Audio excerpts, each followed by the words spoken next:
이런데 이유는 대부분이 우승을 하러 온 노동이랑 기다리는 그 가치가 높기 때문에 보통 선택을 하고 이곳에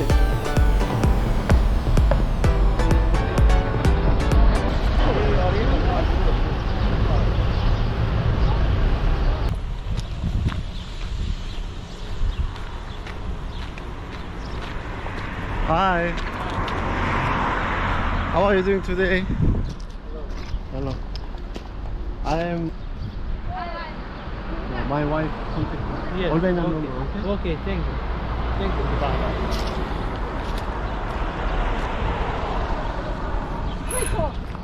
안녕하세요. 오늘은 6월 1일 일요일이고요. 오늘은 주말인데도 불구하고 밖에서 제가 좀 일을 좀 보고 있습니다. 6월부터 해가지고 8월달이 최고 이 알바니아 관광 성수기거든요. 그래서 오늘은 제가 영업을 하려고 알바니아 차 렌탈 회사에 하나씩 방문을 하려고 지금 왔거든요. I'm leaving the Amsterdam. You work with Yeah, I import the Korean the car parts. car parts. Yeah, if you need help, contact me. I'm gonna work for the service.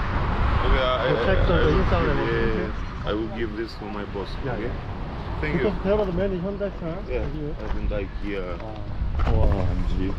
Is good? Hyundai? Hyundai good. 알란트라고? It's new. Is it new? Yeah. Oh wow.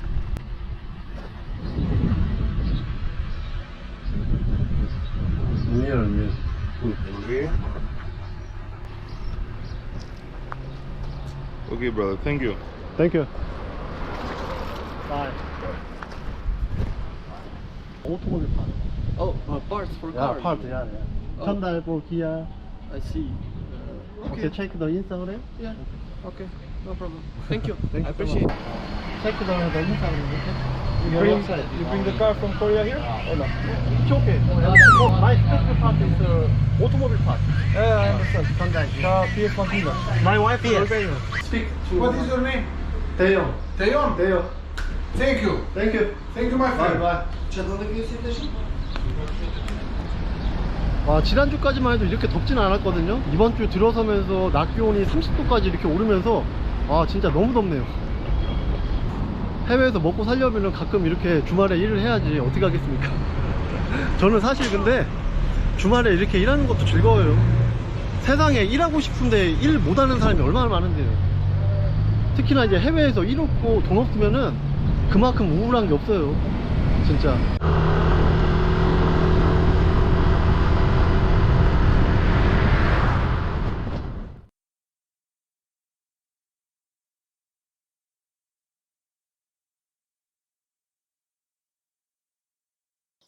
이곳 알바니아 여름 성수기 시즌이 시작이 되면서 관광 관련 산업들이 이제 바쁘거든요. 주로 이제 한국 타이어라든가 현대, 기아 자동차 부품을 이렇게 공급을 해주는데요. 이제 여름 성수기가 이제 시작하기 전에 보통 렌탈 회사에서 관리하는 자동차를 정비가 이루어지잖아요. 그래서 오늘은 또 주말이어가지고 영업을 하러 왔다가 지금 들어가는 길입니다. 명함이나 전단지 주는 것도 다른 사람 시키면 되는데 저 같은 경우는 외국인이고 또 한국인으로서 신뢰감을 주려고 직접 영업을 하는 편이에요. 저는 주말이지만 이곳에서 이렇게 일하는 게 좋아요. 한국에서 일하는 패턴은 미세먼지 많고 빽빽한 건물 안에서 8시간 빡빡하게 일을 쥐어짜듯이 했겠지만 이곳에서는 제가 여유를 가지면서 이렇게 할 수가 있거든요. 주말에도 맨날 일하는 게 아니라 성수기이기 때문에 바짝 저도 한번 일해보려고 하는 거기 때문에 그런 거지 뭐 한국처럼 쥐어짜듯이 막 이렇게 일하진 않아요. 사실 저도 알바니아 사는 게 좋은 점이 있으니까 이곳에 또 사는 거 아니겠어요? 이 해외에 이민하는 부류가 크게 두 부류로 나뉠 텐데 첫 번째가 그 유럽이나 미국 이 선진 국가에 이민을 가는 유형이 있고 또 하나가 한국보다 경제력이 떨어지는 베트남이나 필리핀 이런 개발도상국으로 이민 가는 유형이 있을 텐데요.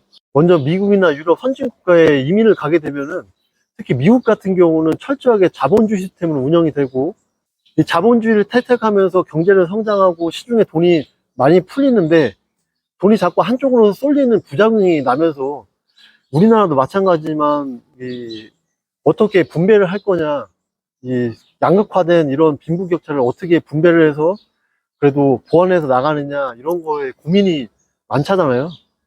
그래서 미국은 내가 돈이 없거나 특별한 기술이나 능력이 없으면은 하층민으로 살아야 되는데, 외국인으로서 이방인으로서 하층민으로 살기가 저는 쉽지 않다고 보거든요.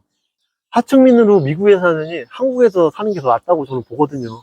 근로소득이 높아도 렌트비나 학자비, 또 의료비 이런 것 때문에 한국에서 5천만 원 연봉이나 또 미국에서 1억 원 이상의 연봉이나 삶의 질이 거의 비슷하거든요, 사실. 두 번째로 한국보다 경제력이 떨어지는 나라, 베트남, 필리핀 이런 동남아시아나 알바니아도 마찬가지고요.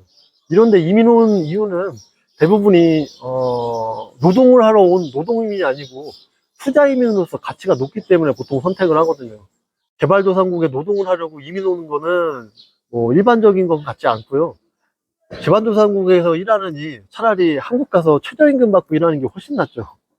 개발도상국에 사는 것의 가장 큰 메리트는 아무래도 이렇게 여유 있게 살 수 있다는 거, 그게 가장 큰 메리트인데요.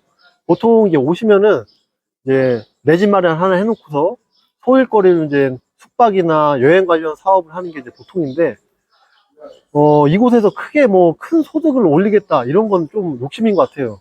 말씀드렸듯이 개발도상국은 투자 이민의 가치를 둬야지 이곳에서 어떤 노동으로서 수입을 극대화하겠다 이런 거는 쉽지도 않을 뿐더러 또 욕심인 것 같아요. 제가 사는 알바니아 수도 티라나 같은 경우는 과거에 비해서 이 자산 가격이 많이 상승을 했는데요. 인건비도 물론 많이 올랐어요. 5년 전에 비교했을 때 이 자산 가격이나 이런 평균 임금 자체가 약 30% 이상 오른 것 같아요. 예를 들어 신축 아파트 20평 기준으로 수도 티라나 외곽 지역도 최소 한국 돈으로 2억 원은 있어야 살 수가 있거든요, 이제는. 중심지로 가면 갈수록 이제 5억 원짜리도 있고 10억 원짜리도 있고 이런데, 자산 가격이 많이 올랐고, 그래서 내 집장만 하고 이것저것 생활비나 주거비 또 사업 준비하고 이러면은 기본 5억 정도는 있어야 그래도 조금 여유 있게 생활할 수 있는 것 같아요. 개발도상국 이제 이민 와서 투자하는 금액이 예전 같지 않게 낮지는 않은 것 같아요. 뭐 3억, 5억이 작은 금액은 아니잖아요, 그래도. 그래서 지난 영상에서도 말씀드렸듯이 해외에서 내 할 일 없고 돈 없고 이러면은 정말 비참하게 살아야 됩니다. 누구한테 빌부터 해야 되지, 아쉬운 소리 해야 되지, 또 사람 이용해야 되지. 좋지 않습니다, 그렇게. 그래서 저는 알바니아에서는 한국 사람들하고 교류를 하진 않아요. 물론 외롭기 때문에 해외 생활 시작하면서 한국 사람들하고만 이렇게 교류를 하는 사람도 있는데, 그거는 한국 사회에서 생활하는 것보다 더 작게 조그만 틀 안에서 생활하는 거나 마찬가지라고 저는 생각해요. 더 넓은 시야를 봐야 되는데 그 조그만 틀 안에서 벗어나지 못하고 생활하는 거랑 똑같거든요. 저 같은 경우는 나이가 어느 정도 들면서 감정 컨트롤을 조금 할 수가 있고, 또 외로움을 잘 못 느낍니다. 외로움을 좀 안 느끼려고 노력을 하고, 어차피 사람 사는 세상은 나 혼자 사는 거 아니겠어요? 누가 내 인생 책임져 주는 것도 아니고 내 인생을 내가 스스로 개척하고 또 책임져야지. 제 얘기는 사회성을 버리라는 얘기가 아니라 내 인생을 주체적으로 살아가야 된다, 이런 취지로 말씀을 드린 거고요. 이곳이 한국이었으면 한국 사람들하고 교류하는 게 당연한 거지만, 한국보다 경제력이 떨어진 나라에서 이렇게 거주하다 보니까 한국 사람들하고 이렇게 엮이는 게 결과적으로 안 좋은 게 훨씬 더 많더라고요. 그래서 제가 한국 사람들하고 교류를 안 하는 편이고요. 어떤 분들은 외롭지 않느냐 이렇게 반문하신 분들 계신데, 오히려 편합니다. 이게 해외에서 한국 사람들하고 엮여봤자 피곤합니다. 피곤해, 정말. 그냥 제 사업 열심히 하고 제일 열심히 하고 가족들하고 좋은 시간 보내고 또 이렇게 사는 게 저는 좋습니다. 이게 오히려 한국 가서 또 한국에서 좋은 추억 만들고 이게 좋아요, 저는. 이 알바니아 사는 게 행정적인 부분이나 인프라적인 면에서 불편한 게 많은데 나름대로 또 장점도 많아요. 제가 이곳이 편하니까 그래도 여기에 거주하는 게 아니겠어요. 나중에 하늘이 다 공부 가르쳐 놓고 또 경제적인 독립이 완전히 다 되면은 와이프하고 가끔 가다가 알바니아 사는 게 지루하면 한국에도 살고, 한국에서 지루하면 또 알바니아 살고, 왔다 갔다 그렇게 살고 싶어요. 저는 조금 먼 거리인데 여행 가듯이 그렇게 한번 살고 싶어요. 새가 둥지를 떠나듯이 하늘이도 제 그늘에서 벗어나서 자유롭게 세상을 날 수 있도록 제가 트레이닝 시켜줘야 되는데, 이게 또 부모의 책무죠, 뭐. 자식이 부모를 안 떠나가면 그것도 저는 부모의 잘못이라고 생각합니다. 요즘에는 국민소득 2만 불, 3만 불에 태어난 이제 아이들은 풍족한 상황에서 그래도 좀 태어났잖아요. 부모 세대보다. 그러다 보니까 신체적으로는 컸는데 정신적으로는 굉장히 약한 부분이 많은 것 같아요. 그러다 보니까 부모하고 독립을 못해. 몸은 컸는데 정신적으로는 아직도 부모한테 의지하고 있어, 아무래도. 그게 문제인 것 같아요, 정말. 그래서 하늘이한테는 저도 나중에 이런 부분에서 좀 생각하고 있거든요. 나의 40, 50, 60이 넘어도 정신적으로 부모에게 의지하고 있으면 그거 자체가 독립을 못한 거거든. 그래서 저는 이 독립하는 연습을, 새가 둥지를 떠나는 연습을 어려서부터 조금 하는 게 중요하겠다. 그렇게 저는 생각해요. 그래서 저는 하늘이를 빨리 독립시키는 게 제 목표입니다. 그리고서 와이프랑 저의 또 제2의 인생을 또 나름대로 설계하고 사는 게 목표거든요. 제 아들이 이제 2돌이 넘었는데 진짜 시간이 빠르네요. 시간 가는 게 정말 무서울 때가 있어요, 정말. 이번 달에 벌써 6월 달이에요. 1년의 반이 벌써 나갔어. 어쨌든 6월이 되면서 날씨가 이제 더워지기 시작하는데 건강 유의하시고요. 오늘도 영상 시청해주셔서 감사합니다. 다음 영상에 또 뵙겠습니다. 고맙습니다.